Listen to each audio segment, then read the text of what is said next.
Welcome to the trap. Welcome to the trap. Welcome to the trap. Welcome to the trap. Welcome to the trap. Welcome to the trap. Let's go. Zen.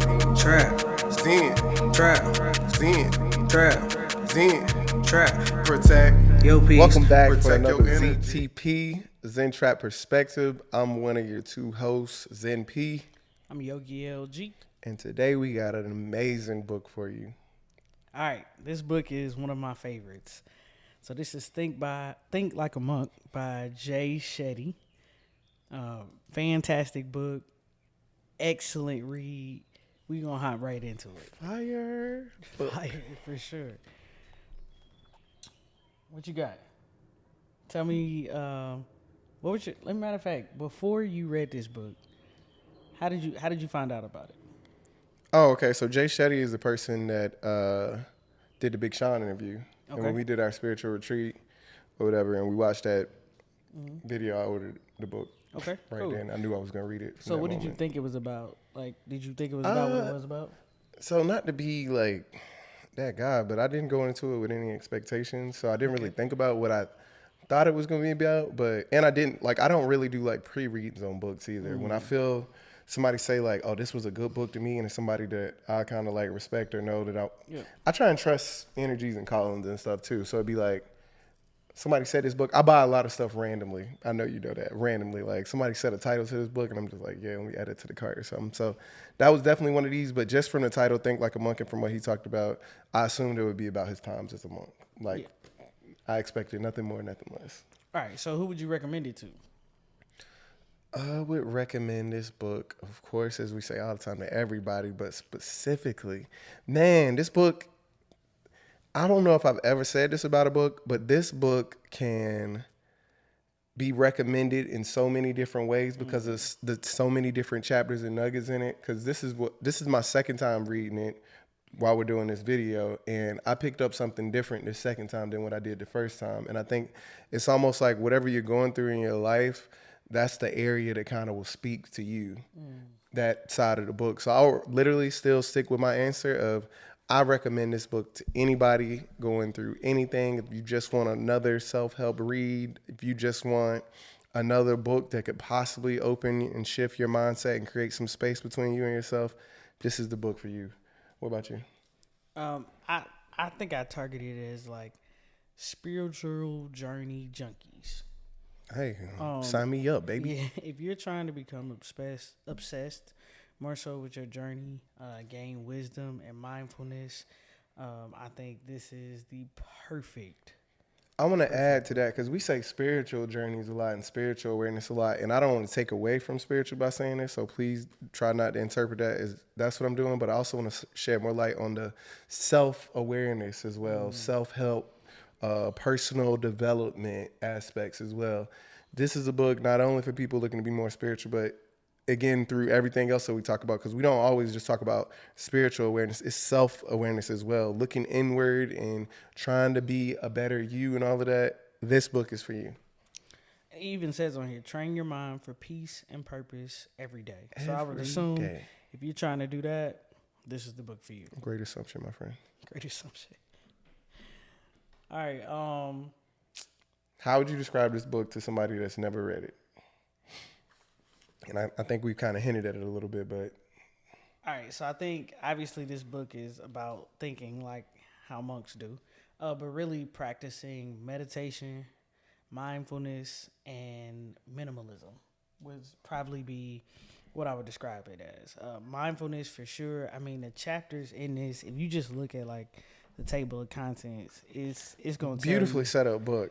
I would say it mocks almost like a. I don't want to say a Bible, but a Bible where it has like those sections where you're looking for like, if you need to look for a specific section, it even has a section in the back where it defines stuff. It's so many good stuff. So even how it kind of sections out, part 1 is let go, part 2 is grow, and part 3 is give. And so even when I looked at like that. Ooh, I never even noticed that. Like it's so much, to me, this book, we literally could spend chapters.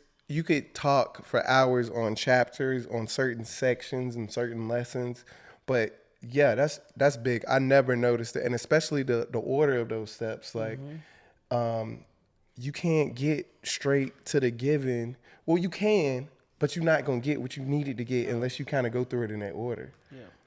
You know what I'm saying? I think it was fantastically written. I never even thought about that until you said that. That's Yeah. so good. Because when I was getting to the chapters, I'm like, all right, so I let go, and really, it was like a You kind of doing it as you was reading, yeah, right? man. So that I spent so much time on the let go section. Oh my god, we'll get to that later, but I felt it as I was reading through it. That's so powerful. I could definitely understand why I was set up that way. But I mean, those are vague things that I would say to describe it. To piggyback off that just a little bit before we even get to that section is you read this, and what you can kind of say you kind of got from it is, like you said, that let go section. Now that you kind of conquered that, when you read it, if you read it again, that growth section will start speaking to you, because that's kind of the phase you'll be in, and you'll be like, oh my God, all this growth stuff. And then if you read it again, you're like, oh man, now I'm in the giving phase.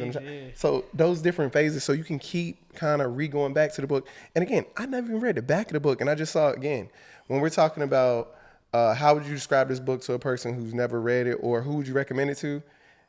When you think like a monk, you'll understand how to find your purpose, how to overcome negativity, how to stop overthinking, why comparison kills love, and I want to add kills love and joy, how to use your fear, why you can't find happiness by looking for it, how to learn from everyone you meet, why you are not your thoughts, and why kindness is crucial to success, and much more. And much more. God dang. This book is Got a full. quote from Will Smith and Jada Pinkett Smith. Got Robin Sharma, whose book we reviewed. The 5 a.m. Club. Deepak Chopra, whose book we reviewed. They are giving great book reviews on this book. Absolutely. Absolutely. It's amazing. All right, so let's get to it. What's your favorite bar? My favorite bar, and I'm sorry I looked a little dazed because I never read the back of the book. So this is almost what we was talking about off camera. Making wisdom relevant and accessible is Jay Shetty's superpower. Just in that quote alone about like us talk about a lot of people not knowing what they want and not making that's powerful. So what was my favorite bar? Ooh, I got plenty of bars from this book. Oh, yeah. I couldn't even write them. I had to just highlight them. Yeah. Well, maybe you should go first. Because you Nah. probably you don't have one listed? Like, Nah. not right? All right, I'ma cool. just go through some. All right, well, I'm going to just go through some as well. Like, Right. this is about to be Bible study almost. All right, cool. I'm going to just start spitting some out, and we can dive into some as we see. If others don't think you're effective at your passion, then your passion is a hobby. Jeez. That's tough. That's tough. Let's see. I got one. Go Let me ahead, throw one please. in there. Being Being present is the only way to live a truly rich and full life. You got to be present. You got to be present. Oh, that's good. Let me see what I got here. I got page 172. If you see another one, just read it out. Read it out. It's like 4 motivators that I thought was really good. Fear motivates you, desire motivates you, duty motivates you, and love motivates you. We're gonna break those down. Don't even worry about that. Yeah. The arrogant ego desires respect, whereas the humble worker inspires respect. Let me see. 172. That's good. I was just on ego. Yeah, that's good. Ooh, I got one from, just again, when you're thinking about negativity and stuff. If you ruminate, so if you give attention, if you ruminate on sadness and negativity, it will reinforce a sense of sadness and negativity. But if you cultivate compassion, joy, and inner freedom, then you build up a kind of resilience and you can face life with confidence. When I asked him how to cultivate those skills, he said, we train our brains. In the end, it is your mind that translates the outside world into happiness or misery. It's your mind. That's your perspective, That's your it. perception. All right, so I got I'm in the ego section as well. So 2 things to remember are the bad we've done to others and the good others have done to us. The 2 things we're told to forget is the good we've done for others and the bad others has done to us. Keep you humble, baby. Keep you humble. You don't need to be thinking about all the good you did to everybody else. Nuh-uh. Think about the good that people did Giannis to said you. that, remember? Who? Giannis Giannis? Antetokounmpo. Yeah, he did. Once the game is over, I don't think about this, that. Yep. The work starts again. Absolutely. Detachment is not that you own nothing, but that nothing should own you. That section of the book was good. I know you love some detachment. Woo-hoo. It ain't nothing I got that. Oh. Nothing in this world is yours. And that detachment section really like took me there as far as like realizing that I can't, like, I don't need to be attaching to this stuff. We gonna get there. Oh, We gonna man, get there. that's We gonna so get there. good. Just finish your quotes. Finish your quotes. Both. All right, let me start from the beginning of that. I hope y'all enjoy this. Because we having fun. You can't say. We all have happy memories that we enjoy revisiting and painful memories that we can't let go. But both nostalgia and remorse can be traps, closing us off from new experiences and keeping us locked in the unresolved past and or the good old days. Just as the past is unchangeable, the future is unknowable. A certain amount of planning is useful and good preparation for the various scenarios ahead. Semantics. But when these thoughts tip into repetitive anxiety and worry or unrealistic aspirations, they are no longer productive. Dang. They are no longer productive. They are no longer productive. They no longer serve That's us. when you tip into the overthinking anxiety stage. You are no longer being effective in doing this root cause analysis as you explain it sometimes. It is no longer serving your goal and is stealing your joy from the moment. Dang. You're not making space for the moment to be what it is and to be something better than what you imagined and what happened to you in the past. All right, I got a little passage for you. So, in one of these things, they compare your mind to like a monkey, right? So just know that as a reference. Which is, you know why they do that. It's not at all. Everything's why they do monkeys, huh? that. It's not at all why they do that.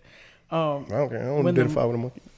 When the monkey mind, which amplifies negativity, tries to convince us that we're useless and worthless, the reasonable monk mind counters by pointing out that others have given us their time, energy, and love. They have made efforts on our behalf. Gratitude for their kindness is intertwined with self-esteem, because if we are worthless, then that would make their generosity towards us worthless.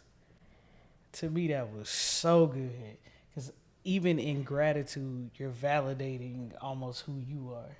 Yes. Man, that's dope. You can be negative in gratitude. My ego does it all the time. I believe you. I got plenty of stuff. I'm sure you do. I got examples that deal with you. All right. Unfortunately, our productivity-driven society encourages us to live where we like ignoring sleep, is what he talked about ahead of that. We tend to wear our ability to get by on little sleep as some sort of badge of honor that validates our work ethic. But what it is a profound failure of self-respect and priorities. Dang. Read you for filth out here. Talking about sleep. Like, what? Dang, I just wanted to take a nap. All right. Too often, we love people who don't love us, but we fail to return the love of others who do.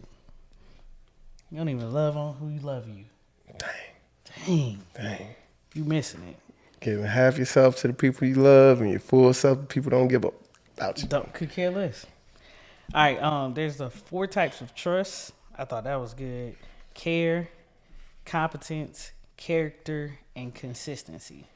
And I'm going to go ahead and break these down if you don't mind. Man, let's go, because I think we got bars for days. We got bars for days. But competence is more so the person who has the right skills to solve your issues.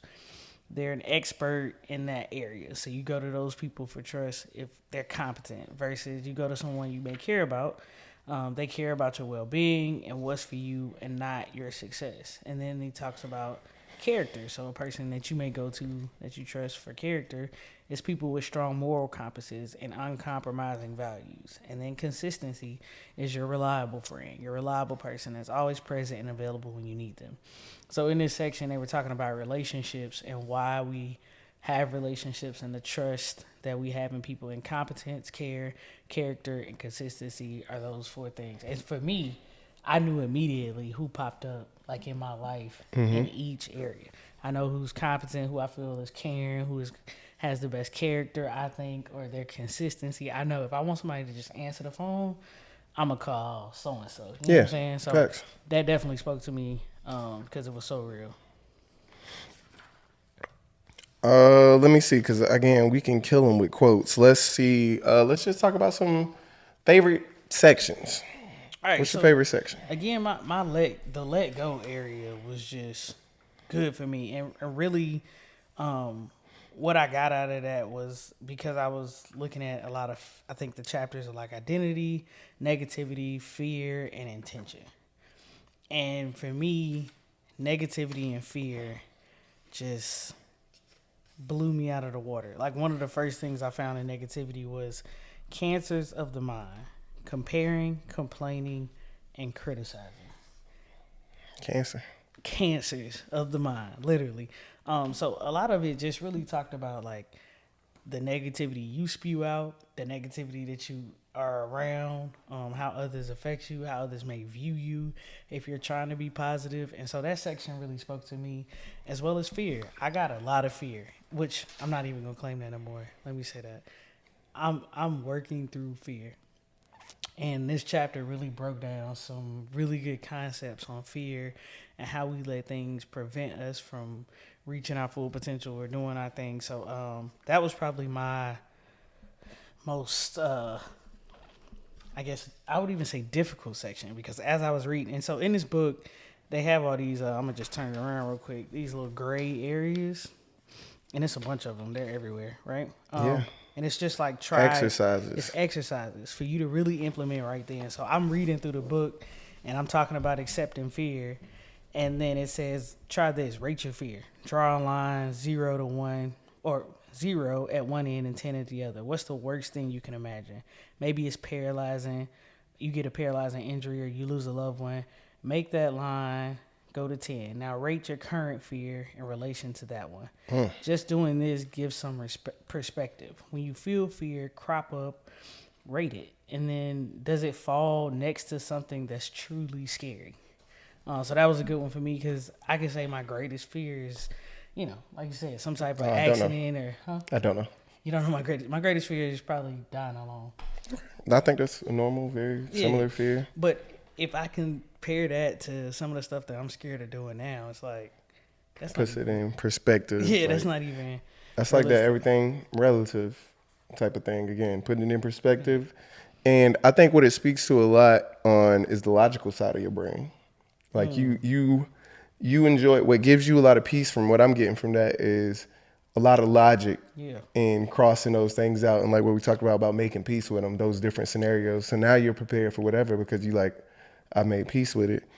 The biggest thing I would say in fear, which is, I'm going to say is my favorite chapter, is that he basically said you should look at fear as it is not you. You are not fear.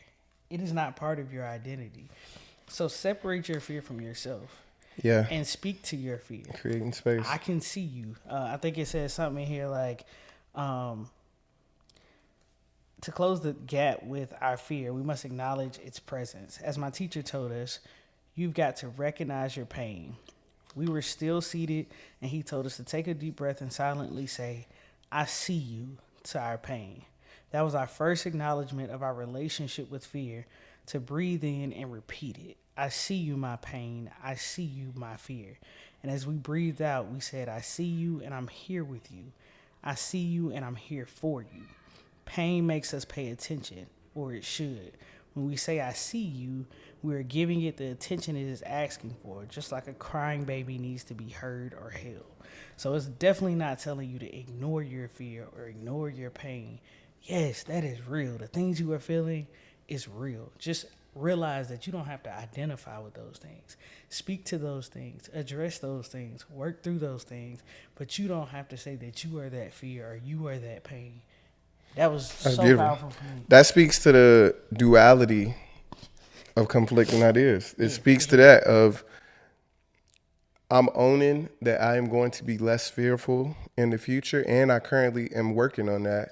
And I'm also owning that my fear is real, and that my fear does all of this, but I'm just not giving it power anymore to overwhelm and overtake me, and I'm choosing to believe and do the work to be in this positive state. Absolutely. All right, so what was your favorite chapter? Ooh, And this okay. is the second read, right? Honestly, you brought it to my attention that I think almost naturally, the first time I read it, I was definitely in the let go. Yeah. I was all in the let go chapter, definitely more so probably on the intention for me and like the challenging my identity. And now when I reread it the second time, I think the grow was really big for me. And I think the first time I read it, grow was kind of big only because like the story of the scorpion, which I'll tell too, was big for me. Go ahead, but tell it.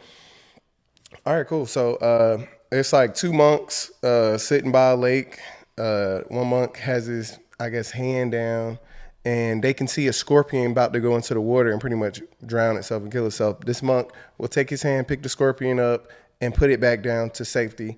And every time the monk picked the scorpion up, it would sting him. And the other monk was sitting beside him and just noticing. And literally the whole time they were there, you know, relaxing, chilling, meditating, doing whatever monks do. He just kept doing it like over and over again. He would get stung, and he asked him like, "Well, why do you keep picking the scorpion up if you know it's gonna sting you?" And the monk is just like, "Well, the scorpion's nature is to sting, and my nature is to be caring. So he just keeps. That's what his nature is. That's what he believes. That's what he identifies with, and that's what he's choosing to do, no matter the circumstances, no matter what's going on. Unwavering faith and whatever effort as well." Yeah. That's pretty good. I thought that was such an interesting story just because, like, oftentimes, as soon as something hurts or is not our way, we're done. We're done with that passion. We're done with that goal. We're done with that dream. And what that said to me is my purpose, no matter what, is always going to be forefront. So that was powerful. Yeah. So going into what was big for me, again, going into that chapter is it keeps coming up. Routine, purpose, routine, focusing on your mind, killing your, not killing your ego, because you can't kill your ego, but working with your ego just like you work with your fear and all these other things that are in you. So ego too. That part too of just really trying to figure out what your Dharma is and stuff like that. Like all of that just really spoke to me a lot because, and again, I think me and you debate a lot on that same subject of people being capable of really making powerful impacts and changing their lives. And I think most people on these self-help journeys and most motivational speakers and self-help people, that's the number one thing that they keep reiterating is that like everyone is capable. You are choosing to not change or challenge your perspective or create that space you need to really understand what you need to improve to get to where you deem success and where you want to be. Yeah. So that was real big for me. Just talking, even the cleaning story, because I think in some of our meditations we talk, but I don't know if the point hits home enough that like getting out of routine and having these down moments is a part of the story. It's a part of the process. And once you respect it as such, you don't spend a lot of time dwelling on that part of your life, like really dwelling on those low moments. Because you show yourself grace and you keep moving. And once you realize that like this is going to happen, you treat those feelings and emotions like clouds. You process them, you let them go, you focus on what you can, which emotion can serve you at that time, and you just go for it. So the cleaning story I was talking about is like, as monks, they had to do chores all the time. All these chores, and to figure out what they like and don't like, they're doing all these different things. And instead of going into it like, man, I hate doing this. I know I hate doing this. They're looking for lessons in everything. Yep. Everything they do, they look for a lesson. Like, oh, if nothing at all, I'm learning that I don't really like this activity and I could be doing something else productive while doing that activity. I could be working on this or working on that could serve my purpose and taking a skill from it that I can take from it. So again, he compared when you're cleaning a temple that's outside, as you clean the temple, it's going to get dirty.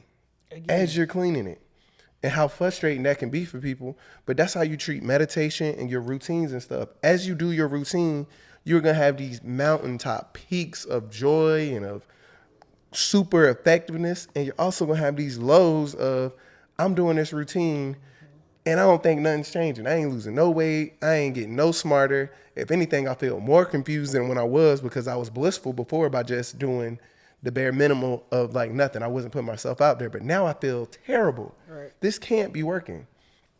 But if you have the unwavering faith to trust in the routine and trust in the stuff that you're doing, Good. you get there. So that was just real big for me. All right. So I thought one of these was really good for my ego. And I'm going to just read it to you. And it starts with, don't buy into your own hype, right? So it says, if you're so lucky as to be successful, hear the same words of the victorious Roman generals heard. Remember, you are but a man. Remember, you will die. Feel free to tweet that for your gender. But basically, these Roman soldiers would come back from like winning some war, and they would have people stand behind them to remind them that, hey, you are a man. Like, you will also die one day. Like, you won't always come back victorious. Yeah. And that's to keep yourself humble. It was to keep them humble, but it definitely made me think like, hey, I do some really good things, and my ego can get out of control sometimes. So reminding myself that, hey, you're yet just a person, a human. I think our friendship and the people we keep around definitely keep us humble. It's like in that Kanye doc about his mama saying, be a giant with your feet on the, remembering your feet are on the ground. And right. So many different quotes to just keep you in that mindset of being humble. Yeah. Because I think it even talks about the difference between having like confidence and self-esteem and that being a bad thing versus like, no, I can believe in myself and still not be arrogant and cocky and stuff like that. So it even says, in a piggyback off it, kind of what you were saying on like, basically it's, you can't kill your ego, right? It says right here, overcoming your ego is a practice, not an accomplishment. This is something you're going to continue to have to do. Real greatness is when you use your own achievements to teach others, and they learn how to teach others, and the greatness that you've accomplished expands exponentially. That's what you should be going for. But realize that's that's just something that's going to continue to work. It's all a practice. You're continuing to strive towards a point. That goal, you had to set it yourself, but you're continuing to strive for that goal. For sure. Yeah, and what I get from most of the chapters that I read is about learning what you're really learning again, and why I brought up like the self-awareness versus spiritual awareness is like when you equip yourself with awareness and you create that space to take the time to reflect and to improve and actually trial out stuff and be aware while you're trialing that stuff out. In a mission, baby. Whoa.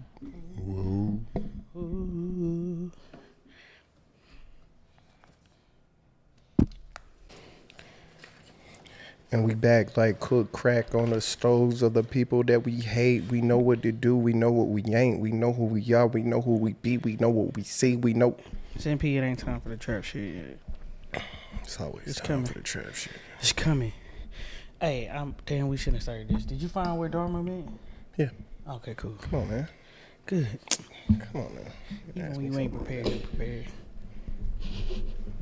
All right, so yeah, what I was saying about awareness, like once you learn how to create space and how to use awareness to your advantage, and when I say awareness, of course we're not going to be aware of what we're doing all the time, but the goal is to get better at being aware so that we can embody those traits and personality types and invite those different types of energies in, to use the law of attraction and all this other stuff that we've learned to not chase but attract all those things that we want and deem successful in our lives. So that's why I just wanted to make sure it's clear that we're not just talking about like spiritual awareness. We're mainly talking about self-awareness, being aware of what works best for you.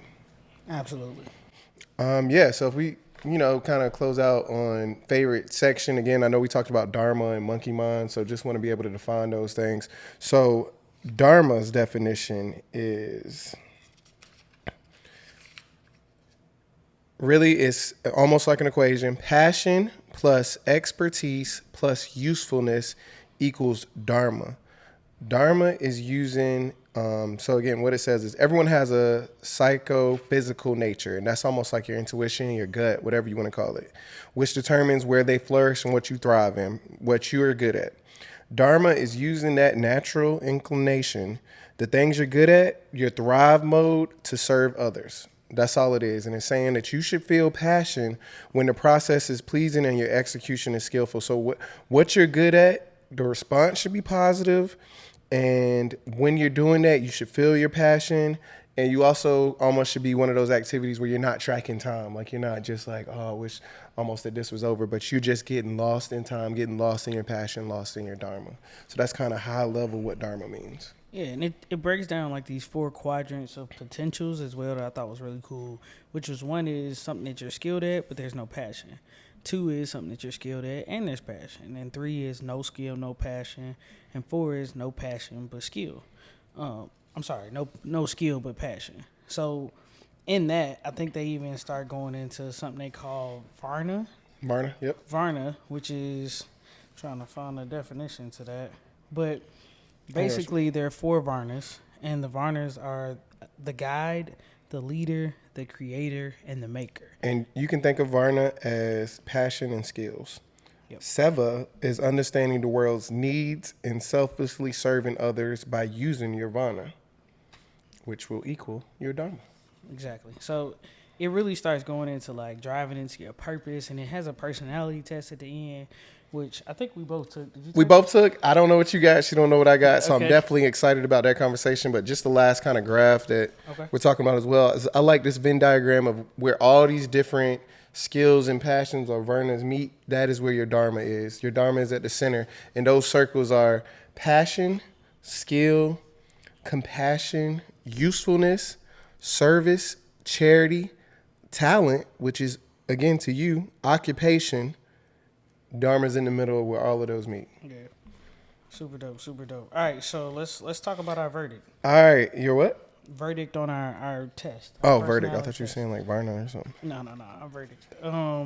So All right, you want to go first? Or Yeah. you want to explain what the test is? yeah, Kind of like. basically it's 20 questions. It does say here like answer these questions for who you believe you are at the core, beyond what friends, family, or society has made you choose, which I think is just a great way to start a real Great way to personality start test. to tell you like, Just- please answer honestly. For you, Thank you. this is no like Yeah. I can compare with hers. The other thing is, I think it's useful that you could do this a different way as well. You could do this for who you want to be, who you Absolutely. aspire to be. Absolutely. And you can compare and contrast with who you are now, who you deem to be at your root, Yep. versus who you aspire to be. And do you? And we can talk about that after. Like, do you feel like that's going to serve you? And I really want to break that down later. All right, so I'm gonna be honest here. All right. Well, let's give. I'm gonna just give you an example of like just what Okay. the first question All right, is. cool. Which of the following sounds most like what you're about? Values and wisdom, A. Integrity and perfection, B. Work and play hard, C. Stability and balance, D. And I'll give you another example because some are just as simple as this. At an event or party, how do you spend your time? A, having a meaningful discussion with 1 or 2 people. B, I usually talk with a group of people. C, I somehow end up in the center of attention. Or D, I help with whatever needs to be done. What'd you choose for that? For that one, B, Which was? I usually talk with a group of people. Okay, cool. I started and I was with just random. C because, but I Yeah, don't, it'll be tough sometimes. random question. Let's jump into this. Do you feel like I end up at the center of attention in a lot of group situations? Yeah, but that's because your stories be good.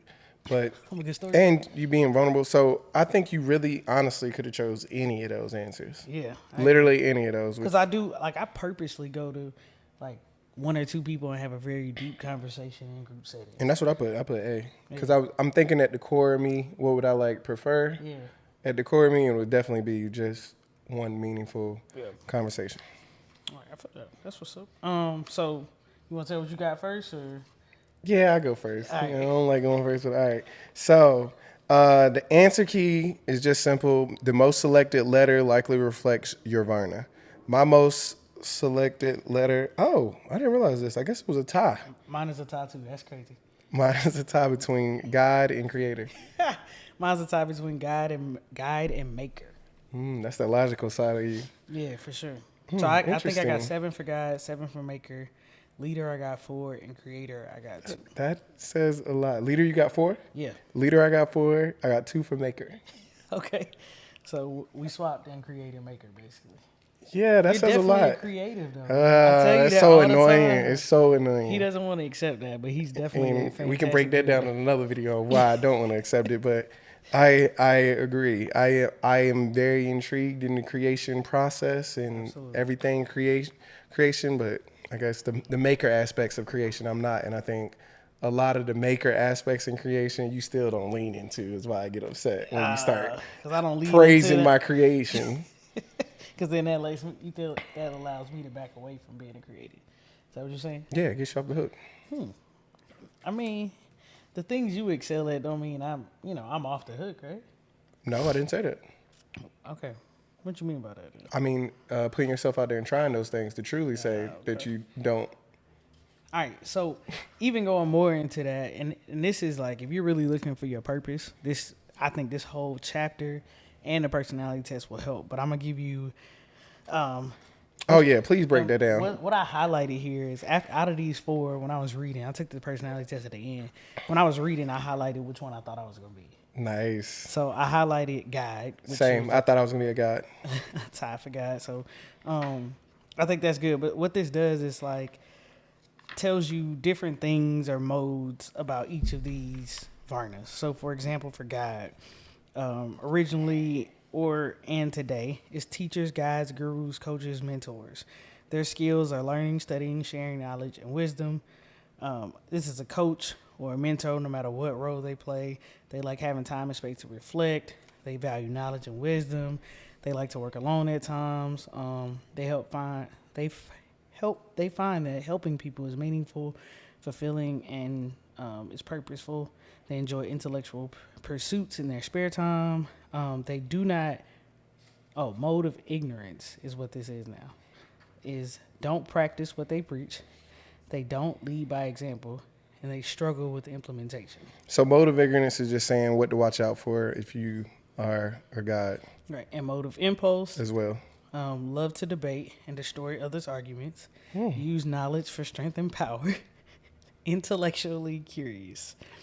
The mode of goodness is they use knowledge to help people find their purpose, aspire to better know themselves in order to give more, and realize knowledge is not theirs to use alone, but they are here to serve. You know, it's crazy. What we say we're going to be when we retire. Teachers. Crazy. Math teachers. All right, so that was good on God. Yeah. I guess I would like to hear you read the Makers one as well. And just, were you surprised that you got Makers as well, Soha? And I'll do the same thing with Creator, or I can do Creator first if you want. I wasn't necessarily surprised. Okay. I didn't think I would, but I mean, my occupation is in here, so that's why I wouldn't say I was surprised. In Makers? Yeah. Okay. So originally they're artists, musicians, creators, writers. Today, they're social workers, therapists, doctors, nurses, COOs, head of human resources, artists, musicians, engineers, coders, carpenters, cooks. Skills is inventing, supporting, and implementing. The mode of ignorance is depressed by failure. They feel stuck and unworthy and are anxious. Mode of impulse, they explore and experiment with new ideas. They juggle too many things at the same time, lose focus on expertise and care, focus more on money and results. Their mode of goodness, driven by stability and security, generally content and satisfied with the status quo. Choose meaningful goals and to pursue. Work hard but maintain balance with family commitments. Best right-hand man or woman. Lead team gatherings. Support those in need. Highly skilled at manual professions. And it also has like connections. So that first line is very interesting. Yeah. Makers and creators complement each other. Makers make creators focus on detail, quality, gratitude, contentment. Creators help makers think bigger and become more goal. You know what's so funny about that? I feel like we're opposite in those two things. Really? In my opinion. I think we're still both creators and makers, but I don't know if you make me focus on like detail, quality, definitely maybe some gratitude and contentment, but the detail and quality part, I don't think you like. I definitely make you focus on quality in everything. Okay. But I mean, that's my opinion. But okay, I don't think like, you do. I think you more so make me focus on the other part of thinking bigger, like how this can apply to something else. Well, And I think you do that. Maybe you do that not as verbally. You do it subtly and don't know that you do that. Okay, I can agree with that. I guess with quality, I'm saying like, I think I make you like not make you, but like I drive like I'm very particular, and so like if Lindsay's asking me to do something, I want to do it right because she real particular about shit. So Okay, yeah, I agree with you know that. what I'm saying? If you clean the counter or washing the like Okay, yeah, you're right. I agree with that. 100%. Appearance. Yeah, exactly.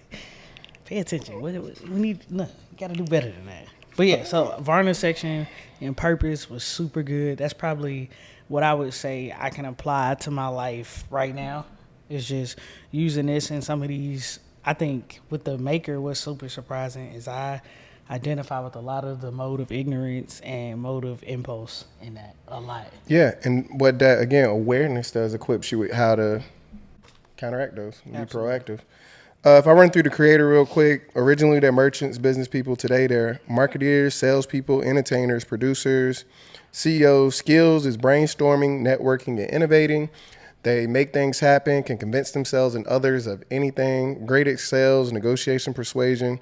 Highly driven by money, pleasure, and success. Very hardworking and determined.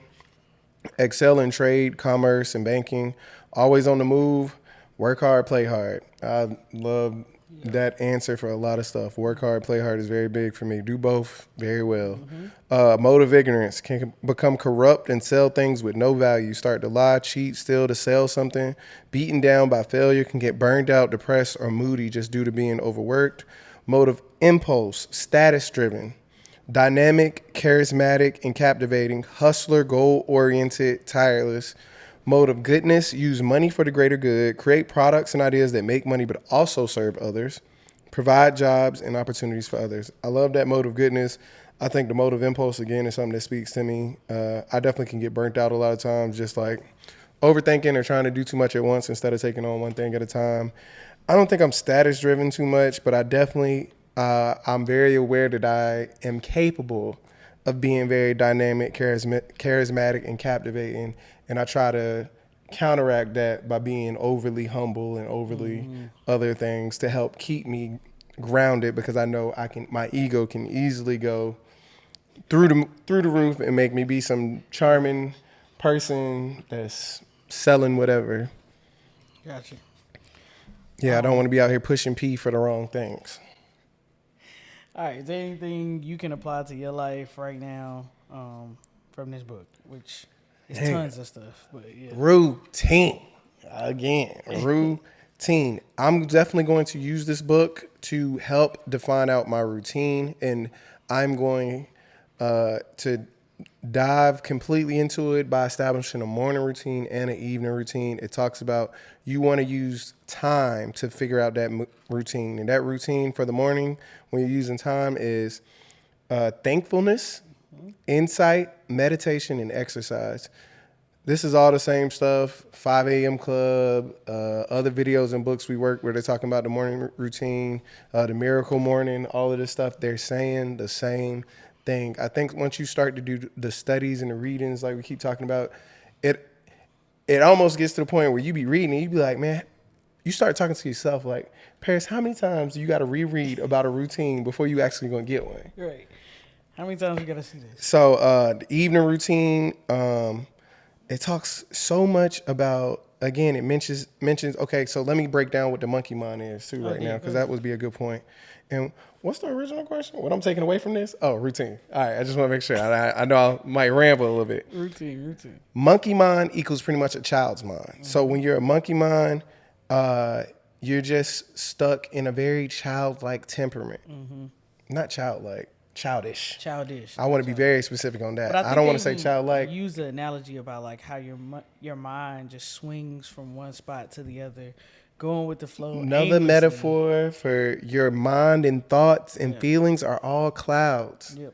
What all of these practices and techniques are stuff to help you remember that the sun is on the other side of those clouds. And the sun, in the metaphor that they use, the sun is yourself. Mm-hmm. You're creating space so that you can keep reconnecting with yourself on the other side of those clouds and realize that even when it's raining and storming, you're still on the other side of those clouds and you're fine and you're going to be okay throughout whatever storm is happening.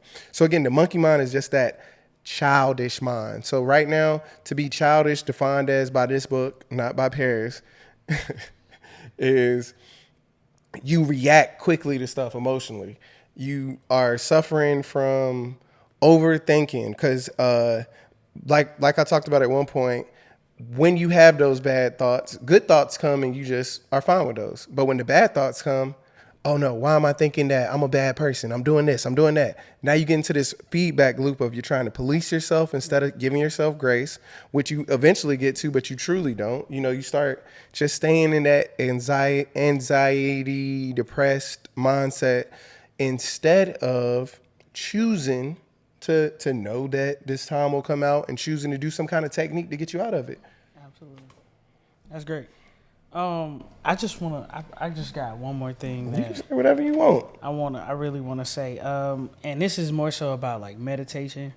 And I think this was a fantastic point. And he starts in the conclusion of the book, he basically starts going through like steps that you should take to meditate or how you can meditate. And it says a novice monk went to his teacher and said, "I'm terrible at meditating. My feet fall asleep and I'm distracted by the outside noises. When I'm not uncomfortable, it's because I can barely stay awake." So he's like falling asleep and stuff. All right. Basically, it will pass, the teacher said simply. And by her expression, the novice knew that the conversation was over. A month passed and the novice took the teacher aside, smiling proudly. "I think I figured it out. I feel so serene, more focused and centered than I've ever been. My meditation is beautiful." "It will pass," the teacher replied. So basically what this is saying is there's no measure of success in your meditation. There will be good times and you will feel like you're being fruitful from this meditation, and there will be moments where you feel like nothing is happening. Allow that to pass. It will all pass. This too shall pass. So just remember that, give yourself grace, and continue to stay on this path knowing that it's going to help you. Beautifully said. That's just a small chapter in this book. And just to close out on what I was talking about with why routines are important, and just talking about what you're learning with awareness to be able to do things and calm that monkey mind. And I don't really like monkey mind, but I get it. Mm-hmm. All right. So it's trained to drive the chariot of the mind. And it gives an example of your intellect should drive your mind. Using your mind as a tool, your mind is controlled pretty much by your senses. And when you try and think about it, of course, and you're listening to all those multiple voices, it doesn't make sense in our head why our mind isn't working for our own best interest. Yeah. Why would we stand in our own way? And that chariot example was good. It's so good. That's why I kind of want to read it a little bit. So it's like, in the untrained state, the charioteer, which is your intellect, yourself almost, is asleep on the job. So this is your untrained, unaware state. The horses, which are the senses, so you got like 5 horses, your 5 senses. They see a tasty looking shrub, they bend to eat it. Horses left to their own devices react to what's around them. So your emotions left to their own devices will react to what's around them. In the same way our senses are activated in the moment by food, money, sex, power, influence, etc. If the horses are in control, the chariot veers off the road in the direction of temporary pleasure and instant gratification. In the trained state, your intellect is awake, aware, and attentive. It's not allowing the horses to lead you wherever it's going.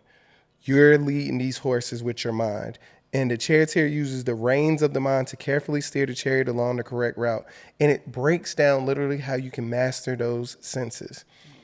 You want to use your senses as you still use the horses on the chariot, but you just don't let them lead. You still, it's the same stuff. You're not allowing your emotions to control you. Absolutely. You are in control, even when your emotions are on the brink. You're in control of what your body's gonna do. No, we're gonna sit here and we're gonna figure this out. Absolutely. Or no, we're gonna go and do you're in control. The monkey mind is reactive, but the monk mind is proactive. Let's say that whenever you wake up, you get on YouTube to watch one video and you end up going down a rabbit hole. You drift from a cute animal video to a shark attack compilation, and before you know it, you're watching Sean Evans eating hot sauce with a celebrity guest. Senses recklessly transport our minds away from where we want them to be. Don't tease your own senses. Don't set yourself up to fail. A monk doesn't spend time in a strip club. Come on. I'm sorry for the monk, but we want to minimize the mind's reactive tendencies, and the easiest way to do that is for the intellect to proactively steer the senses away from stimuli. So essentially, without reading all of this, he's saying like monks remove all temptation. So they're saying like, I'm not better than y'all. I just remove myself from situations that's going to make me do as a human is going to do and react and act on those senses. So that's what we talk about as black people a lot, is like put anybody in those environments, not just black people. You're going to get a lot of people reacting in that way. So the environment is key, but we're also doing that conflicting duality of ideas on, despite being in those circumstances and situations, we still can come out victorious, or whatever you define victorious to be. Absolutely. I think ultimately this book, the biggest lesson I learned was just watching how Jay Shetty, during his time as a monk and all the things that he learned, he allowed himself grace. And even when he didn't originally think he would, he's like, oh, I'm doing this wrong, or oh, I hate this. And he learned all these lessons to just allow yourself grace and continue on the path that you're going on. Excellent read, excellent book. I suggest I'm gonna read it again. Like, this is definitely a read. Even like P was saying that basically you could be in a section of letting go or growing or giving, and it just depends on where you are in life. Yeah, different sections will start to speak to you that you just didn't. You were in the mindset to accept right then at that moment.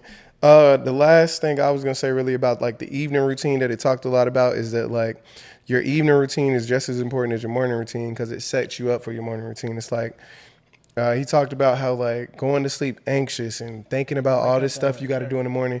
You've said this before, even before you read this book at the spiritual retreat, but like literally taking away decisions. Having to make so many decisions in your life clears up room, space, and opportunity for that personal development and growth. So like your evening routine can embody you aligning your energy so that you can wake up on your own terms. You essentially get to the point where your body is waking up without the alarm clock. You're waking up and you control your day and own your day. Even talking about monks getting up super early and how he was saying like, yeah, I'm getting up super early because I'm going to bed early. Like, it's not rocket science. Like, I don't know how you get up so early. Well, if you went to sleep at 8 p.m., I think you easily could wake up at 4. Right. Your body, you gonna wake up for sure. So, excellent read. I think. Do we ever get to a story that in our life that relates? Story time. Oh, With LG and P. Story time. Story time. Story time. Story time. My life. With LG and P. Story time. Story time. Story time. Story time. With LG and P. Story time. Thinking about a story in my life that relates, bringing it back kind of full purpose for me. And it's funny because you're involved in the story. That's why I love stories like that where you can give your perception on it too. So, okay, cool. And I'm open to it. Okay. So during our spiritual retreat, which is funny that I wasn't reading this book yet, I don't think. No, I think you got it right out there. Yeah, I got it right out there, which is funny. But this book made me realize something from our spiritual retreat when I was tripping. It's a story in my life. So going through all this spiritual awareness, self-awareness, trying to do the work in personal development and stuff, me and Yogi LG go on this hike on the side of a mountain, random trail in West Bumblefuck, middle of nowhere place or whatever. So we go on this hike. And by the way, I don't know why we're on the side of this I have mountain. no clue. Why we picked this trail. It's mountain, not safe. This mountain is at a 45. Well, it ain't a mountain. I'm exaggerating. It's something. It's some kind of land. The truth is somewhere in the middle. We on like a cliff, mountain, whatever. You probably ain't gonna die if you fall, but you're gonna hurt yourself pretty bad. Yeah. Set literally a 45-degree angle. Your shoes are leaning when you're trying to walk. Just don't know why we doing it. We don't know where we going. Middle of the woods. All right. But hey, whatever. We out here. It's 5 a.m. Dark. Sun coming up. Oh my God. We complaining. We hearing stuff. We just did a hike the other day. Legs hurt. Out there. Yeah. So we walking, just trusting intuition, doing meditations and stuff, just doing whatever, trying stuff, because we know we don't want to be stuck no more in like whatever rut we're in right now. So we having conversations as we do it and stuff. Sometimes we quiet. Towards the way back, I don't even know why, but something, and I do know why now, is my ego, but something came over me telling me that like, Yeah, Paris, we had just had that conversation about after we watched that 5 minute of Know Your Life Purpose in 5 minutes. What is your like life purpose? And I found my life purpose to be something around being a guide, something similar to that. So I was like, man, dang, I can use Lindsay. Like I can use Yogi LG as like I what I felt, which is none of my business. What I felt Yogi LG to be going through a storm, and I was like, if I'm a good guide, I should be able to get somebody out of a storm, right? Like I should be able to. But my approach was horrific. It lacked empathy, compassion. It lacked patience. It lacked all these different things that I can recognize now. But in that moment, I had the same old good intentions, where my intention is to help her realize that, hey man, you're going through a storm. I see these things and I want you to come out of it. But my approach was more so like trying to feed in how good of a guide I could be and not being compassionate to her situation. So I literally tell her like, hey, like my life purpose is to be like a guide or something. I'm saying stuff literally verbatim like this. Like, how interested would you be if I be like your spiritual guide or something like that? And literally after I said it, she looked at me so disgusted and crazy because she's not good at like hiding her facial expressions. She just still heard me out like, well, what's that entail? Well, I can tell you this. I was saying some cocky stuff like, hey, if you ever quit, then I ain't gonna be your spiritual guide ever again. Cause I kind of want to, I got reasonings behind the stuff I'm saying, but I'm saying wild stuff like, hey, all right, this is all it entails. If you ever quit, then I just will never be a spiritual guide again, kind of to put a little bit of pressure on it. And I forget the other rule where it was just like, more so rules. I still try to have rules around like how I give you advice, when I would give you advice, whatever. And still knowing that like, you don't have to accept the advice. I did at least leave those caveats, but long story short, it took me all of 24 hours to apologize the next day and be like, yo, I was tripping. I was tripping like a mug. Yeah, he started tripping too much, and he was like, "You got an assignment," and I was like, "You about to be my daddy, bro? Chill out." But you was tripping as well. Hey, we not talking about me. Okay, go. See, that's being defensive, but I was just saying, you try to point it out a little bit. That's me being defensive. I was tripping. And I could tell that it wasn't even being received well, so I was tripping even more because I felt like I was coming with such good intentions. Yeah. So long story short, that's my story that relates, and just seeing the growth in how I can see that same situation a different way, just from going through life and learning and doing self-development, that I can understand that I was tripping in, even more so. All right, so I think I want to end with something more, and this chapter is on mind. Well, you're not ending. Because you got a story to tell. That's what I mean. Okay. I would like to hear about like how that experience was for you. Oh, okay. Well, let me go back. That your story experience? Yeah. I mean, you were there. I was talking to you. Yeah. So. I knew you had good intentions. I could tell that you had good intentions. I could see your passion. You were definitely wanting to help me in whatever way you could. But you were saying things like, this is serving my ego. So be aware that this could be serving my ego. And that was weird for me, that I was aware that it was like coming from my ego, but I just did not care at that moment. Yeah, you were like still. So for me, it was just trying to like hear, again, I was trying to hear you out because I knew you were coming from a good place and had good intentions, but I knew at some point I was going to have to like draw a line. And I was cool. Like, I think I was cool. Like, all right, yeah, we can talk about you spiritually guiding me and stuff. All right, yeah. And then you start like, you kept pressing like, oh, you got to do this too. And you got to do this too. And it more so wasn't trying to be your spiritual guide. It was more so, I lean more on the self-awareness side of it because I wouldn't want to spiritually guide anybody. So I'm saying spiritually and almost self-aware interchangeably, but more so leaning on the being aware, 360 aware feedback type stuff. And it went horribly wrong.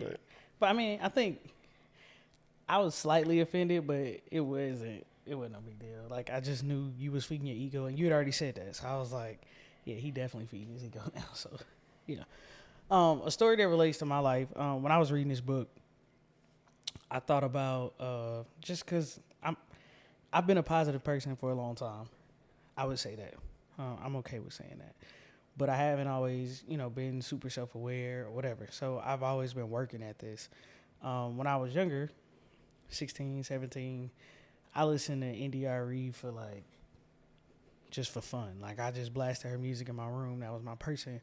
And she talks about a lot of positivity, cleansing your heart, doing all these things. And I read this statement, and it made me think of that time in my life. So If we work every day to cleanse our thoughts, gently redirecting the ones that don't serve us, then our minds are pure and calm and ready for growth.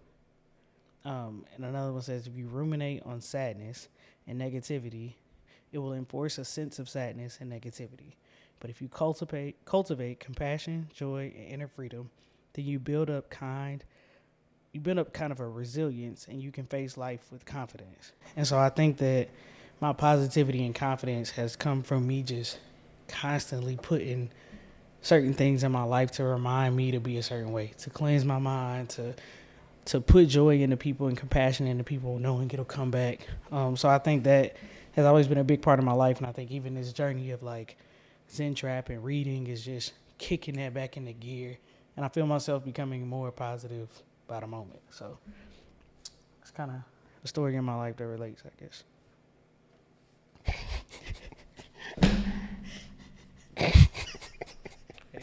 I'm sorry. Okay. Thank you.